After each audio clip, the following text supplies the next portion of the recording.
Welcome back to My Moment. You rocking with your boy Stay Humble, and I thank you for tuning in. Right now, the title of this series is A New Commandment. So we've had 2 sessions already. We're moving on to the 3rd session, and what we found previously is that in our own ability, in our own nature, we have no power to obey the 2 greatest commandments. Number 1, Jesus said, was to love God with all your heart, with all your soul, with all your mind, with all your strength, with everything you have. And number 2, to love your neighbor as yourself. To love God, we prove that it's easy to understand how we would be unable to do that as we're dead in our trespasses and sins if we have not been born again. Because our desires, the Bible said in Romans 8, the mind that is set on the flesh is hostile to God. And indeed, it does not submit to God's law. Indeed, it cannot, has no ability. And by nature, we want to be our own God. We want to do our own thing. So that makes sense. But why would we be unable, when we're dead in our trespasses and sins, to love our neighbor? So we ended off asking the question, well, who is your neighbor? So let's plug in. Luke chapter 10, starting at verse 25. And here we go. And behold, a lawyer stood up to put him to the test, saying, Teacher, what shall I do to inherit eternal life? Now that's a great question, right? You want to inherit eternal life? So he asked him. Verse 26, Jesus said, he said to him, what is written in the law? How do you read it? Okay, so he asked him, he says, well, tell me, what do you see? What's in the law? You know the law. What's written in it? How do you see it? And the lawyer answered, you shall love the Lord your God with all your heart and with all your soul and with all your strength and with all your mind, and love your neighbor as yourself. So this is the answer that the lawyer gives. Verse 28, and he said to him, Jesus said, you have answered correctly. Do this and you will live. So here we have that same affirmation of love God with everything you got, love your neighbor, do this and you'll live.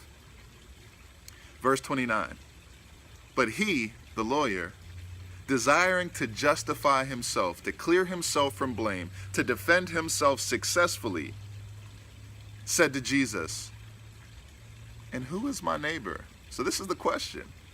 And who is my neighbor? So really what this lawyer is asking is, who do I have to love like myself? Who qualifies as my neighbor? Is it just the person that lives next to me? Is it just the person that looks like me? Let's see. So, verse 30 says this. Jesus replied, a man was going down from Jerusalem to Jericho, and he fell among robbers who stripped him and beat him and departed, leaving him half dead. So a guy's traveling down from Jericho to Jerusalem, all right? And as he's going along the way, he gets jacked. Some cats come out of the woodwork and come up from behind him, take everything he got, beat him to a bloody pulp, and leave him for dead. Now look at this, all right? And he says, now by chance, a priest was going down that road, and when he saw him, he passed by on the other side. How often do we see that? Even in ministry, if they're not in my church, I don't want to go too far, but he says a priest is a Jewish man, and he's talking to a Jewish crowd. There's a Jewish man that has been beaten up, bloodied, and stripped naked of all of his possessions, of his clothing, laying there bleeding. And it says a priest walks by on the opposite side of the road and leaves him. Just walks past. Verse 32, so likewise a Levite, a helper of the priest, right? He says, when he came to the place and saw him, passed by on the other side. Same thing. They see him, came to the place, saw him, passed by on the other side. Sometimes we might even cross the street. You might be downtown of a major city. You cross the street on the other side to not be bothered with who might be sitting there. Verse 33. But a Samaritan, And it's very interesting because he says a Samaritan. This is a Jew laying there beaten and bloody, but a Samaritan, an enemy of the Jews. And Jews were enemies of the Samaritans. They hated one another, okay? But a Samaritan, as he journeyed, came to where he was, and when he saw him, he had compassion. And this is so great because sympathy makes you feel bad for somebody, right? But compassion causes you to feel bad, but then move on that action to help. So Jesus, all the time we hear, and he was moved with compassion. He wasn't moved with sympathy. It was like, oh, I feel bad, but I'll just cross on the other side and feel bad for the guy. He was moved with compassion.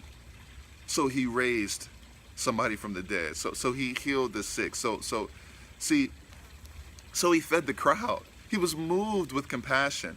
So here this man was moved with compassion. He had compassion. Verse 34, he went to him and bound up his wounds, pouring on oil and wine.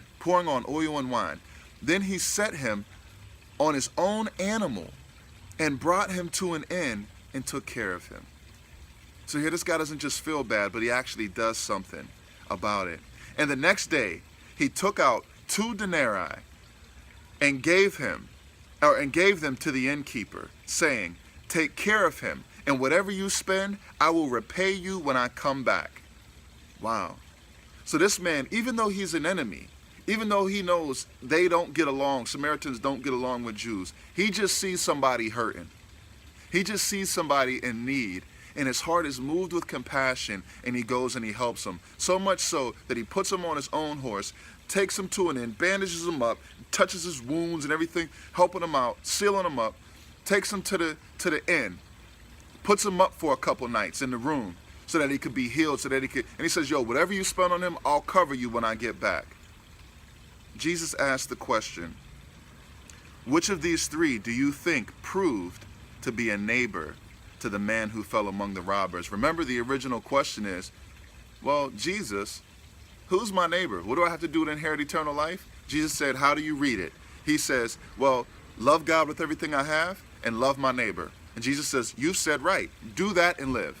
And the lawyer says back to him, well, who's my neighbor? So Jesus lays out this story, and he says, okay, one guy walks by, don't do nothing. Second guy walks by, don't do nothing. Third guy, even though he's an enemy, walks by, sees him, has compassion on him, loves him, serves him, takes him, puts him up. Jesus asks, which one was the neighbor? Which of these 3, verse 36, do you think proved to be a neighbor to the man who fell among the robbers? Verse 37, he said, the one who showed him mercy. And Jesus said to him, you go and do likewise. Why do I say that it is impossible for the man who is dead in his trespasses and sins to love his neighbor as himself? I said the question then becomes, who is your neighbor? So here we find out that our neighbor is not just the person that lives next to us.